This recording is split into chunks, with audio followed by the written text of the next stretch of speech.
E mais uma vez, Dr. Bruno Chape, hoje para falar de um procedimento que eu comecei a fazer agora há pouco tempo aqui com eles, que é a remoção de amálgama. A ideia é passar para vocês essa informação valiosa que o Dr. Bruno vai começar a falar. E aí, por que a gente deve remover o amálgama da boca? Ou nem usar, né, de preferência? Bem, eu explico para os meus pacientes, quando a gente está fazendo o exame oral e tudo, a maioria dos pacientes tem restaurações de amálgama, que era uma restauração que era bastante em uso no passado. Como você falou, atualmente não se faz muito mais, entendeu? A não ser em situações, em áreas de um poder aquisitivo mais baixo, que é uma restauração que ainda se usa bastante. Mas quando eu vejo essas restaurações na boca dos pacientes, eu explico para os pacientes, normalmente acontece 3 situações. Por que deve se mudar? Existem 3 situações. A primeira, a mais importante, talvez seja o mercúrio, tá? Porque foi provado já que o mercúrio tem um constante release de mercúrio durante a lifetime da restauração de amálgama na boca. Então, constantemente, aquele mercúrio está sendo liberado pela restauração da cavidade oral. Então, você está ingerindo aquele mercúrio. O mercúrio se provou ser uma substância tóxica. Então, toxicity é a primeira razão de você remover essas restaurações. A segunda razão, que é importante também, a maioria das restaurações não são restaurações muito antigas. As margens das restaurações, depois de um tempo na boca do paciente, elas vão breaking down, elas vão warping, que se diz aqui, elas vão se deteriorando. E aí acontece o quê? Acontece um microleakage, né? A saliva, ela entra, existe um microleakage, existe um gap, uma abertura entre a restauração e a superfície do dente, e aí começa a ter uma infiltração de saliva, e isso no decorrer dos anos, ele demora às vezes anos para isso acontecer. Você tem um processo de cárie, de bactéria, embaixo das restaurações. Então, a maioria dessas restaurações, quando eu removo, a maioria das restaurações tem cárie por baixo dela. Por isso já seria um motivo importante para ser removido. Pelo que eu entendi aí, então, todo mundo que tem amálgama, como é o meu caso, né? Porque na minha infância realmente era o que se usava lá no Brasil. E então quer dizer que esse release, essa liberação do mercúrio é pela vida, ou seja, está sempre ali, pode ser com mais ou menos intensidade, mas está ali liberando de alguma maneira o mercúrio. Isso aí. Nossa, isso realmente... E, por exemplo, nós, né, eu pertenço a esse grupo, que é um grupo prestigious, é um grupo de doutores que fundou essa associação, chama IAOMT, que é a Academia Internacional de Medicina Oral e Toxicologia, que geralmente estuda esse tipo de problemas. Em outras palavras, essa academia, ela tenta limitar qualquer uso de substância tóxica na boca do paciente. Foi por isso que isso é um outro assunto, mas nós criamos a nossa própria pasta de dente, né, sem flúor. Então, foi provado já por pesquisas e tudo, nessa associação, fui nos meetings e tudo, que essa liberação de mercúrio no decorrer da vida da restauração na boca do paciente vai causar doenças, demora às vezes anos para isso acontecer, mas no futuro vai causar determinados tipos de doenças no paciente, como demência, como Alzheimer's disease, alguns outros tipos de problemas, que é por isso porque essa constante liberação do mercúrio eventualmente vai causar esse tipo de problema nos pacientes. Completando o que eu estava falando, existem 3 motivos principais que eu aconselho os pacientes a remover essa restauração. Primeiro, a toxicidade da restauração, do mercúrio que existe nessas restaurações de platina, de amálgama. A cárie, que normalmente existe embaixo dessas restaurações, depois de alguns anos na boca, porque as margens vão se deteriorando. E a última razão, que é uma razão também considerável hoje em dia, é a estética, né? Ninguém quer ter mais nenhum metal na boca. Eu vou te dar um exemplo. O ouro, acredite ou não, eu tenho restaurações de ouro na minha boca, quando fez pelo meu pai, pelo meu avô, isso há 40 e poucos anos atrás. O ouro é o material que mais se dá bem na boca, o mais biocompatible na cavidade oral. Mas as pessoas não querem o ouro, por quê? Porque o ouro é o metal. Então a tendência, logicamente, hoje em dia, no mundo de hoje, as porcelanas, né, os materiais são bem fortes, então a gente está evitando o metal, não tem necessidade de colocar metal na boca do paciente. Alguns desses metais são tóxicos, não é o caso do ouro, mas é o caso da amálgama, isso aqui é a combinação de de ligas, né, uma combinação de materiais, o mercúrio sendo um deles, e outros materiais também que a gente usa, que se usava com coroas de porcelana com metal, dentaduras parciais que tinham metal, como crômio cobalto. Então já foi relatado vários casos de alergia, casos de intoxicação por esses metais na boca do paciente. Então, são esses 3 motivos principais que eu aconselho os pacientes ter esse procedimento feito. E como é esse processo de remoção? Porque eu imagino que você está tocando em algo ali que é um monstrinho que está dormindo ali na sua boca, né? Em outras palavras, porque está ali liberando metal. Não é tão simples assim, porque para você remover essas restaurações, primeiro o erro foi ter colocado. Mas, de novo, em regiões de poder aquisitivo muito baixo, foi comprovado, né, tanto aqui nos Estados Unidos como em outras áreas do mundo, que é melhor você colocar essa restauração do que não fazer nada. Mas você tendo opção, você nunca vai colocar uma restauração desse tipo. Então, a remoção dessa restauração, existe um protocolo que foi criado por essa academia, IAOMT, que você precisa usar um protocolo, porque se você não usar esse protocolo, você pode causar bastante dano também com a saúde do paciente e também com a saúde do dentista que está removendo e também com as assistentes dentais que estão na sala. Porque quando você remove essa restauração com um motor de alta rotação, você está liberando gases dessa restauração e aí não tanto o paciente quanto o doutor e quanto assistentes dentais estão inhalando. Você está ali respirando, é como se você, com a queima, você está provocando a geração de gases e você acaba respirando. Você está absorvendo esses gases, são bem contaminosos. Então você tem que seguir um protocolo. O protocolo, basicamente, o paciente tem que ser colocar uma rubber dam, que é uma proteção de borracha, que não permite que fragmentos dessa restauração ele possa engolir.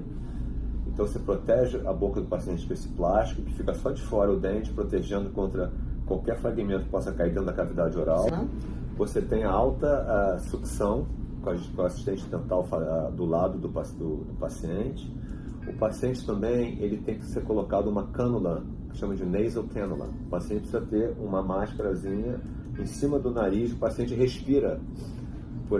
Como ele vai ter o plástico na boca, ele não vai ser possível respirar pela boca muito. Então ele vai respirar pelo nariz e a gente dá para ele, logicamente, 100% oxigênio nesse caso.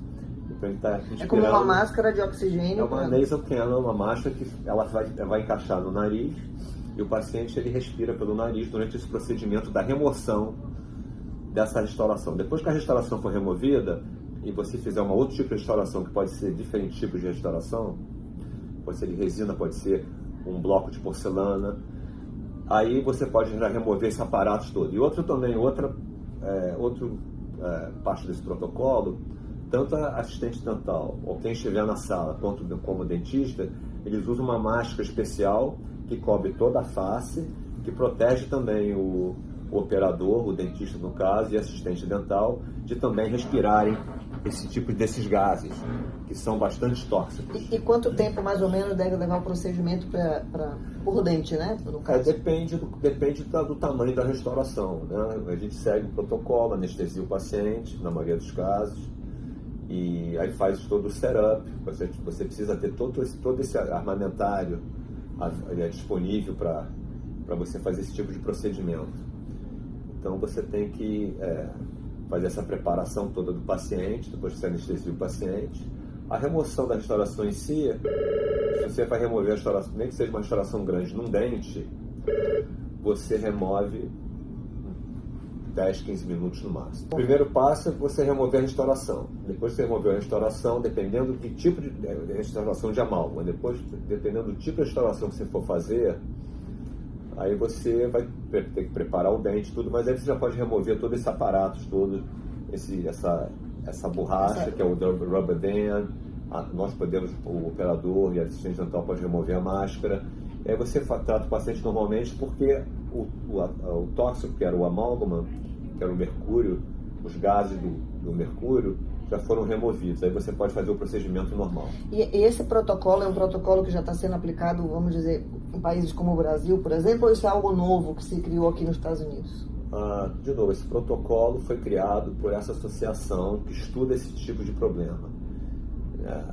a gente segue à risca, nós seguimos à risca esse protocolo que foi nos dado pela associação, que é o que se chama de Safety Guidelines para a remoção da restauração de amálgama.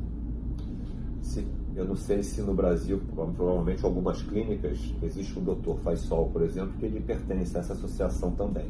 O Dr. Faisal pratica no Rio de Janeiro. Eu tenho certeza que o Dr. Faisal, se ele for fazer esse tipo de procedimento na clínica dele, ele é um estudioso, ele segue à risca também os guidelines dessa associação. Eu tenho certeza que ele faria também esse tipo de protocolo. No nosso website existe esse protocolo, tenho certeza de informação para o paciente que existe esse tipo de protocolo na nossa clínica. Porque nós temos vários pacientes que ligam para a gente já sabendo, pacientes que sabem da importância, que já leram, que estão preocupados com esse tipo de problema, eles já vêm no nosso consultório quando marcam uma visita, já sabendo que nós temos esse tipo de protocolo para fazer a remoção dessas restaurações. Agora, isso aí é praticamente, quer dizer, o nosso papel principal, voltando à base de tudo, o papel principal do profissional, do médico, do dentista, é informar o paciente sobre tudo. Nós temos que assumir que o paciente como se diz aqui, uma layperson, ele não sabe de nada. Então, o papel do profissional é você instruir o paciente, você explicar o que está acontecendo, porque as pessoas não sabem. Então, por exemplo, se eu vejo um paciente, como eu faço exames orais diariamente no meu consultório, um paciente que você faz exames com raio-x e tudo, exame completo dos pacientes. Quando eu vejo esse tipo de restaurações na boca do paciente, eu sempre tenho que trazer à tona, explicar para o paciente, se ele não tiver problema nenhum, mas tiver esse tipo de restaurações, eu sempre trago esse tipo de informação, e a maioria das pessoas não sabem disso. Algumas sabem, eu acho que hoje em dia as pessoas estão ficando cada vez mais informadas sobre os problemas e tudo, mas o nosso papel é informar o paciente esse tipo de problema. Eu não sabia, eu aprendi aqui. As pessoas precisam saber que elas têm uma restauração que é uma coisa tóxica, que pode criar um problema no futuro na boca dele. Eu conheço muitas pessoas que têm essa preocupação, que já se removeram, que têm tratado, mas pela estética. Na verdade, eu aprendi isso aqui. Então, achei bem interessante compartilhar essa informação, porque é uma coisa que a gente... É o que você falou, às vezes é a longo prazo que a gente vai sentir o efeito. Então, de repente, a pessoa está com muitas restaurações, está com essa liberação de mercúrio, e vai ter no futuro um problema neurológico aí, iminente. Acontece, é bom eu frisar isso, talvez seja importante eu mencionar isso. Existem alguns pacientes que eles se tornam aware, se tornam informados sobre esse tipo de problema quando eles fazem um exame de sangue. Eles vão no exame anual ou bianual com o clinician deles, com o médico de família, e no exame de sangue mostra que eles têm um teor de metal alto, que pode ser o mercúrio ou outros tipos de metais. Então eles ficam preocupados, então eles vêm. Por exemplo, eu tenho uma paciente que ela é aqui dos Estados Unidos, que ela estava tendo problemas com alto teor de metal, porque ela tinha vários pontes fixas, pontes de porcelana com metal na boca dela. Então eu estou devagarzinho, eu já fiz... Não era amálgama, era outra coisa. Não era amálgama, era metal. Ela tinha metal que no passado se usava porcelana com metal por baixo, porque naquela época os materiais não eram tão fortes assim. Então, para suportar, para dar mais força à porcelana, que era a parte estética, a parte de fora da restauração, ou de uma coroa simples, ou de uma ponte fixa, uma coisa assim, eles usavam metal por baixo, se chama porcelain fused to metal. A porcelana era fused to the metal. Hoje Ela em usava dia, só a parte externa, mas na verdade a estrutura era toda de metal. A estrutura interna era de metal. Hoje em dia não tem mais essa necessidade. Até pontes fixas são feitas com zircônio, que é uma porcelana bem forte, ela aguenta bem as forças mastigatórias. Então, essa paciente, ela me pediu para remover essas pontes físicas de metal que ela tem. Ela tem algumas coroas simples, de porcelana com metal, que eu já removi. Ela tem mais umas 2 pontes para remover. Então, só queria frisar que não somente existe toxicidade no amálgama. O próprio clinician, quando você vai para follow-up visit, depois você fez exame de sangue, se ele notou alguma coisa errada no teu CBC, que é o Complete Blood Count, se ele notou, que é o teu exame de sangue, ele vai te informar isso, que o teu teor de metal tá alto. Liga aquela luzinha vermelha ali que tem que... E eles mencionam o fato, quando ela mencionou para mim, ela falou, fala com o seu dentista, tira raio-x para saber. Eu acho que você tem vários tipos de metais na boca e acho que ia te ajudar muito se fosse removido. Muito interessante. Então é isso aí, a gente tem que se preocupar não é só com a estética não, é com a saúde também. Porque a maioria das pessoas não sabem disso, entendeu? Então ela precisa saber, não, essas restaurações precisam ser removidas imediatamente, não necessariamente, mas se você tem, a maioria das pessoas tem, de uma maneira geral, esse tipo de restaurações, às vezes tem pessoas que têm várias, tem pessoas que têm uma ou duas. Acho que deve ter essa consciência de, pelo menos, planejar, de ter consciência que existe uma toxicidade na boca, uma toxina na boca, e isso de repente devia ser removido para ajudar. De novo, existem 3 razões principais, como você falou. Não só a estética, mas como cárie embaixo dessas restaurações, que eu acho, mas na maioria das vezes, eu diria 85% das vezes, existe cárie embaixo dessas restaurações. E talvez a razão principal, além da estética e a cárie também é bastante importante. Se você tem cárie, é por isso que às vezes o paciente ele começa a sentir dor de dente do nada. Um processo de anos, às vezes demora anos para acontecer, mas eventualmente acontece. A cárie, ela está embaixo da restauração, eventualmente ela chega perto do nervo e o paciente começa a desenvolver uma hiperemia, que é uma inflamação da polpa do dente. Então, o paciente do nada, eu estou sentindo dor de dente, não quebrei o dente, acho que não tenho cárie e tudo de novo. Então, é uma coisa que deve ser evitado, pode ser evitado se você planejar com cuidado e com antecedência. É isso aí, pessoal. Muito obrigado pelo seu tempo, mais uma vez. Eu sei que eles têm muito conteúdo para a gente compartilhar aqui com o pessoal e eu achei de extrema relevância esse tema. A próxima etapa dessa continuação dessa entrevista seria o procedimento em si. A gente vai demonstrar esse tipo de procedimento com todo o armamentário, com tudo como deve ser feito. Mais uma vez, obrigado. Obrigado e a vocês. Vamos lá.